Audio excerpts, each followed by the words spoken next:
We did our smudge to welcome everybody, and I've given tobacco to our elder, Okan Gizis, Joe Rose Sr., to start us off with a prayer. And we also have our drummers, Dylan and Martin, and Nate, Danny, Jodan, who are going to start us off after the prayer, continue in a good way with a drum song for us. And then we'll go into our evening's presentation. We'll have, I'll give a short welcome with a little more info and background. We're going to have our natural resource staff present, and then we're going to close the night out with the talking circle. And so we'll get on to that. So at this time, I'm going to ask our elder to give his prayer and make which Okan Gizis. This is our second meeting regarding Line 5 and the threat that the Enbridge oil pipeline represents for Bad River. In our first meeting, we had our staff, the Natural Resources Department, present to our own people. And it was a beautiful night. We had quite a few folks turn out. And that night was to introduce some of the concepts and some of the issues that we're looking at and facing to our own community as a chance to get feedback and to get insight from them as we move on in this journey of bringing in some of the issues to a wider audience. And so for that, for all of the visitors that have joined us tonight, I want to say thank you very much, Miigwech, for attending. And I got a couple of acknowledgments that I want to begin with. And first of all, I'd like to acknowledge our tribal council. We have Lisa Corbine with us tonight, council member, Councilman Jay McPhee, our secretary, our treasurer, Etta Burns, our council member, our elder, Barb Smart. So, Vice Chairman Mike Berlin is here with us, and this guy right here by the drum, Councilman Dylan Jennings. So, and I'm probably missing somebody. Okay. Okay, but I want to definitely acknowledge our council. Working the last 2 years with this tribal council has been an honor. Everybody provides information and feedback, and just is really committed to trying to better this place and to improve the quality of life for our tribal people, and to protect our environment and our resources. And so I definitely want to acknowledge our council and all their good work. And then I want to acknowledge all of our Bad River tribal elders that joined us tonight. From Joe Rose and his prayer and his long history of environmental protection. We have Butch Stone, our elder over here, who is one of my personal heroes. He and Jimmy the Gru and many others at that time, years ago, stopped the train loads of sulfuric acid that were slated to come through the Bad River Reservation for the White Pine Mining Project. Butch and Jimmy the Gru, and at that time John Wilmer and that old tribal council, and many others again stood up on the tracks, and as I can hear Tom Olson from Flambeau recalling their work, saying those Bad River tribal members that laid down on those tracks in front of that train, they stood there in front of those tracks, and one of the photos I carry on my phone with me all the time is Butch and Jimmy with the eagle staffs with that train bearing right down on them. But they sent that sulfuric acid away, and at that time they sent that whole mining effort away, and so I want to acknowledge Butch and again all the elders that are here, because I could go right down the line and talk about how they're committed to protecting our home and talk about the efforts that they've made to try to help our people. So. I wanted to definitely acknowledge our elders and say welcome tonight.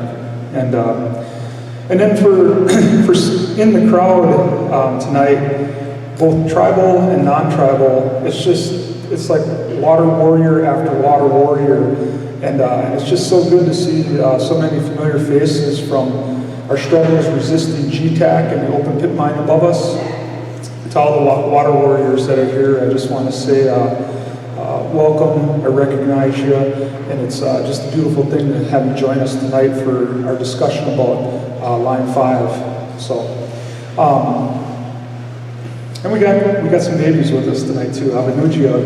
We got some little ones, and it's just always beautiful to see the children and the babies join us because it helps remind us what it's all about, and in terms of all the work that we do. So, okay, so that was the acknowledgments, and I've probably already been talking too long, but I'll just say this. In the 50s, when Enbridge arrived, there was no consultation. It was before the consciousness of Indian sovereignty and rights and all of that stuff were in play. I always think of the 70s and the AIM movement and everything else that put us on the map, and Tribble Brothers and the Gurno decision and all those things. But in the 50s, essentially the BIA told Enbridge, gave Enbridge permission to run that line, and they ran it. Much the same way they ran US2 and all of that other stuff. In the 70s, the 20-year lease that was put forward expired, and the BIA just re-upped the lease for Enbridge in the 70s. In 1993, on trust parcels, on those governmentally held lands in trust for all of our people, the lease expired, 1993. And at that time, our council chose to re-enter into a 50-year lease agreement for $800,000. And there's certain language within that agreement that we today take issue with. But at any rate, that 50-year lease was signed in 1993. In 2013, another type of lease on the private parcels, the private property parcels within the Bad River Reservation expired.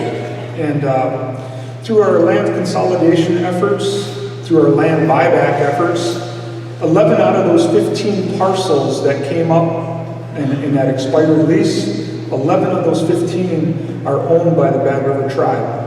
And on the back of those 11 out of 15 land parcels, in 2017, our tribal council passed a resolution rejecting the renewal of any easement to Enbridge for that pipeline.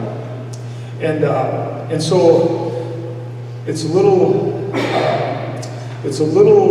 confusing at first glance once you maybe hear the details, but there's kind of two separate leases based off of land types that are in play. And to that, I'll just say, regardless of any lease, and as many of you probably know, and if you don't know, feel in your heart, regardless of any lease, the changing climatic conditions, the extreme flooding events that we're seeing more and more, and the way our river is moving and the way slopes are shifting, that line is under assault by our environment.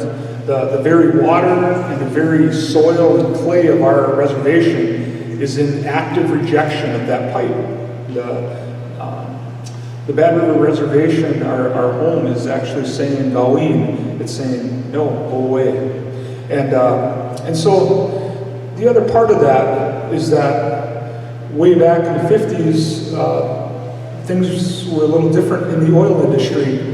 And we are in a time right now where I always think of Winona LaDuke, we are in the extreme end days of the fossil fuel era, and these are very dangerous times.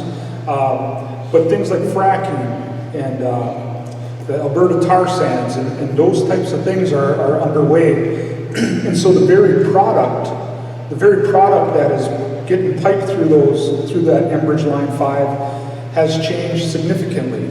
And there's industry words that are meant to couch what's really happening. And so when they talk about their product, they like to use the term light, sweet, crude, as though it's light and it's sweet, right? But But the light sweet crude that they used to characterize their product as was a type of oil that, if spilled, would float on the water, and they would throw booms to catch it. That product has changed, and there's more of a benzene type product that's heavier, that's from the tar sands, that's from fracking, that sinks to the bottom of waterways and things like that. But their product and the way they're approaching the whole industry has completely altered. All of that stuff has gotten more extreme, more hurtful to the earth, more dangerous for our reservation, and it's never been reflected in any type of agreements or any type of monitoring or any type of protection that has any amount of integrity. It's just been business as usual as they've gone more and more extreme to make their money. And so we'll hear a little bit about some of the threats that are underway within our reservation from our staff here.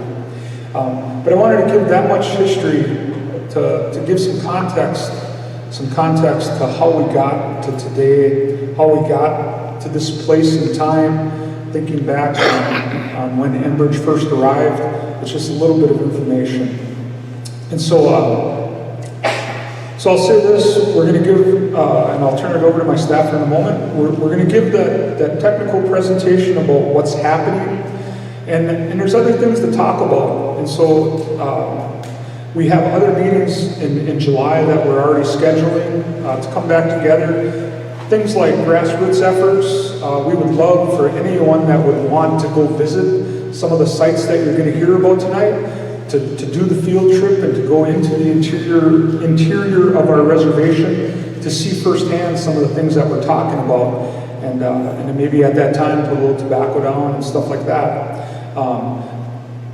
It's not just like the mining struggle, and I always think of Mole Lake, Sakaga and Mole Lake.